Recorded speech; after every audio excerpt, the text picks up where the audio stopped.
welcome. I'm Jon Caldara, president of the Independence Institute and your devil's advocate. A little later in the program, if you know a public school teacher or employee, you want them to tune into this. It could save them about $700-800 a year. But first, I want to talk about an organization you've heard of so often throughout your life, but maybe you don't know everything about it. Easter Seals, and there's one here in Colorado. Easter Seals of Colorado.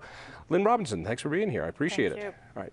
I've heard Easter Seals ever since I was a kid. All right, it's right up there with Jerry's Kids and all this other stuff, and it's just always kind of been in the background. And you know it's a good group, but you don't know what it does.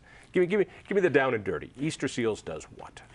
I will just tell you that is one of our biggest problems. People recognize the name, but they don't know who we are and what we do. Right.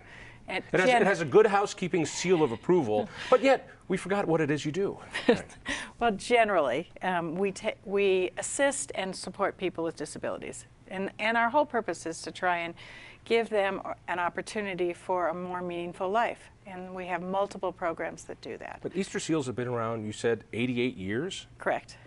You look good for that age. Thanks so much. All right, I want to talk to you about Easter Seals Colorado. A lot of people think that Easter Seals is just this great national organization. It's not.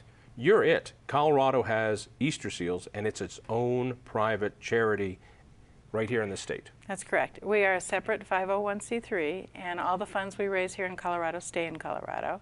And our organization... But I sense a little pitch there. Every dollar we raise stays right here, but it's true.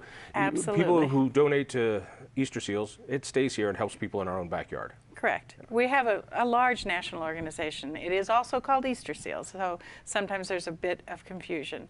We are Easter Seals Colorado. So we obviously ask donors to specify where they want their dollars to go if there's ever an issue like that. When you say you help people with disabilities, be more precise. Well, we have multiple programs. And for example, we have a camp that has been in Empire, Colorado since the 1950s, where we have summer programs, we have winter programs, and we also have training programs all year long. It's 220 acres that's totally accessible. We also run 2 day camps, one in the Summit County area and one in Highlands Ranch area. All right. That sounds nice, because a lot of people understand camps. They've sent their kids to camp. They get that. These are not those camps. These are camps for people with special needs, mostly mentally delayed folks, right? Typically. So yes. this is a very different hands-on experience that a lot of kids would never get. So you think back in your childhood, going away and doing some activity. There are a lot of kids who don't get out and don't have that opportunity. You make that happen. Well, exactly. So the camp is 100% accessible. So whether it's horseback riding or zip lining or doing a climbing wall or going fishing, there's really nothing that the child or young adult can't do.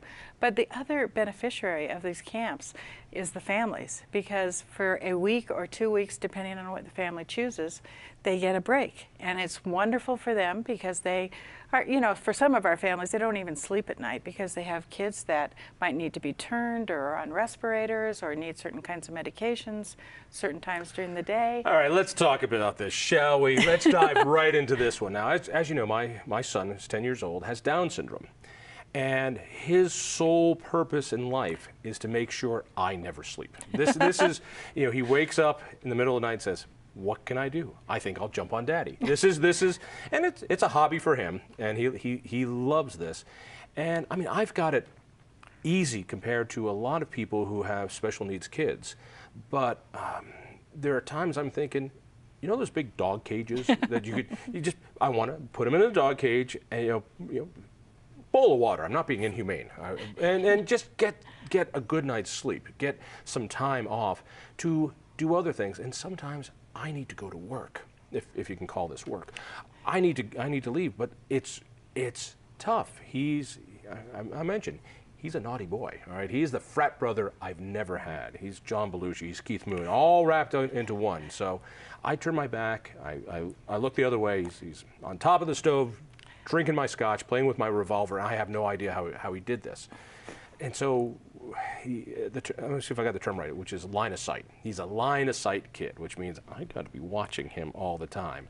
Otherwise, he's shoplifting and smoking weed and doing all sorts of terrible things. It gets tiring. And so Well, we want a to program preserve like this helps that, right? exactly, and we want to preserve families like yours and keep you So you're going to take my kid? healthy. I And want yes, to take my kid. we'd like to take your child for during the summertime. During the wintertime, we have another program called Discovery Club, where it's in one of 5 locations around the metro area, and it's basically a Saturday day camp. So you could drop him off at 10 in the morning and pick him up at 4. And he typically would be matched one-on-one with a student nurse, because we partner with 11 nursing schools, and each of those nursing schools bring those nurses to our sites so they can get actually what's called their pediatric rotation.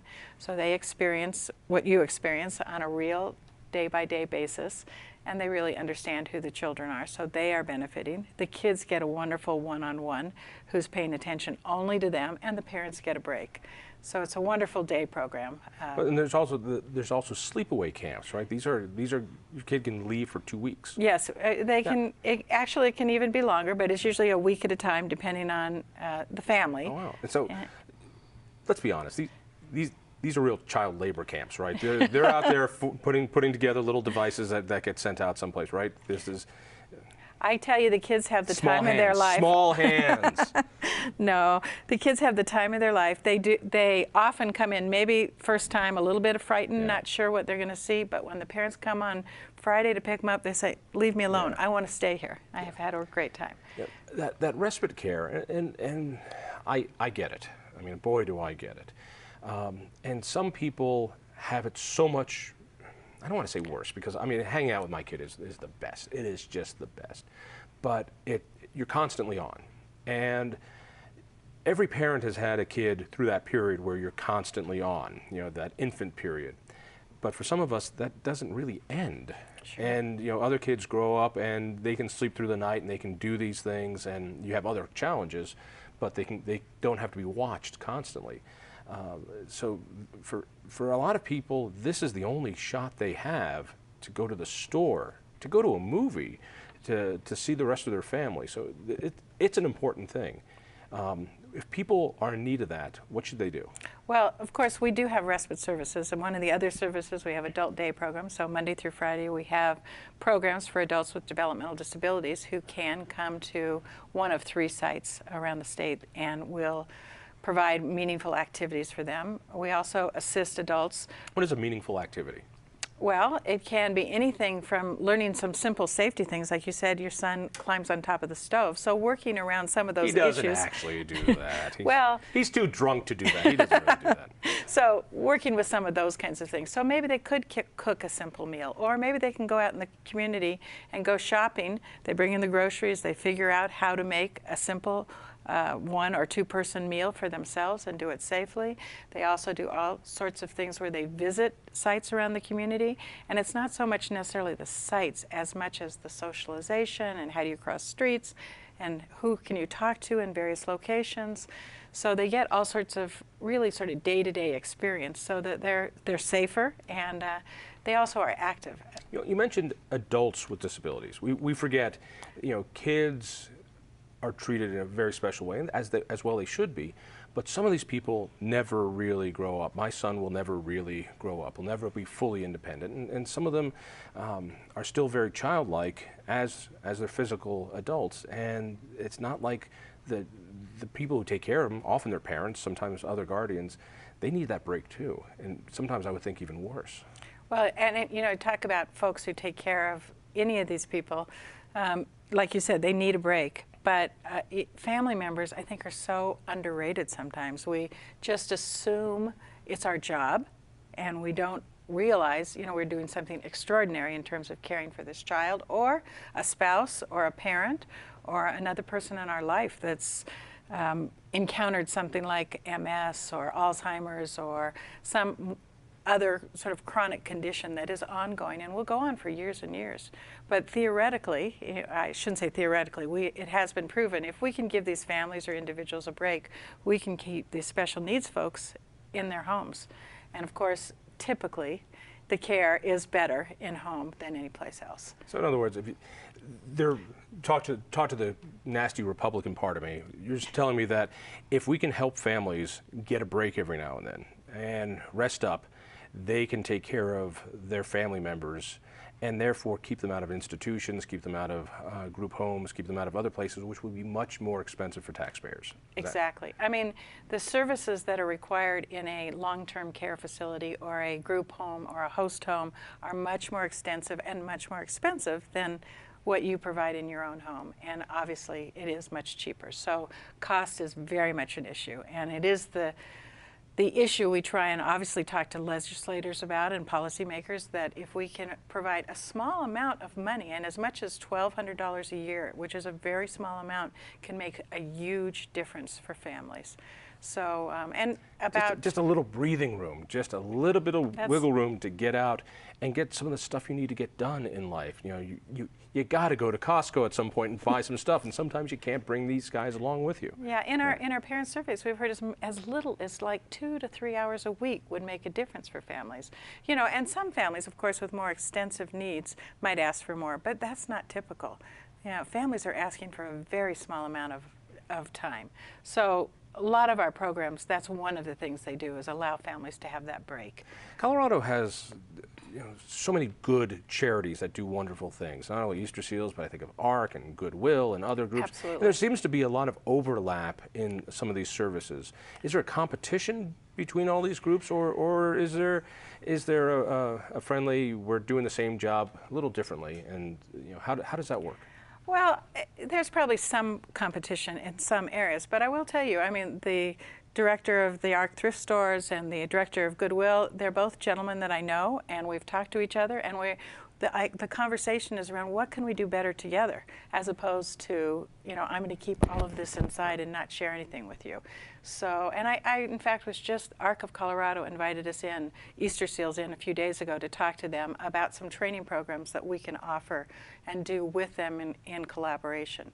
So the idea is to really find as many partners as possible. And yes, there's some things we all do, or some pieces of things that we each do, but for the most part, some of it is confined to geographic areas, and some of it is just we're better at one thing, or somebody else is better at something else, and families know that.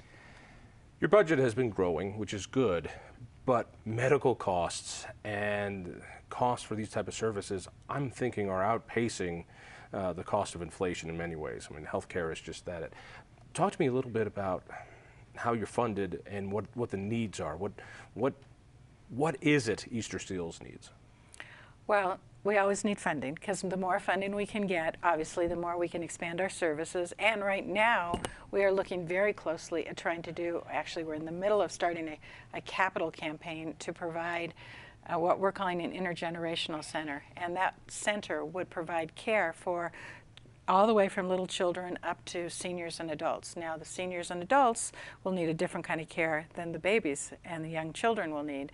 But also within that center, we're hoping to provide what's called overnight respite right here in town, so that a family can bring their child for up to 2 weeks and leave them safely and know that they will be cared for. We would take them to school, we'd bring them back, they'd have activities, they'd have other children to play with, and then they'd spend the night with us for that 2-week period. We don't have anything really like that in the Denver metro area. There is a center like that in Fort Collins, but not in Denver.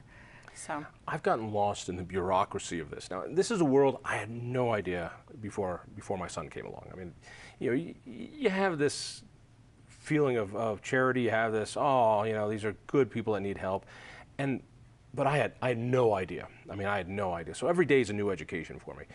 I get lost in the bureaucracy of this. That the state puts in some money, localities sometimes put in some money, exactly, and they'll contract with Easter Seals and other organizations for particular services. So this is not always a competition with what governmental services are. Sometimes you are the governmental services. Is that the best way to put it? Well, we're the partner with the government in terms of providing these services. There certainly are some government entities that do provide some direct care, but by and large, they do contract with agencies like Easter Seals or ARC or Goodwill, like you mentioned. So, it really comes down to the small nonprofits in the community picking up the slack of what government and families can't really do.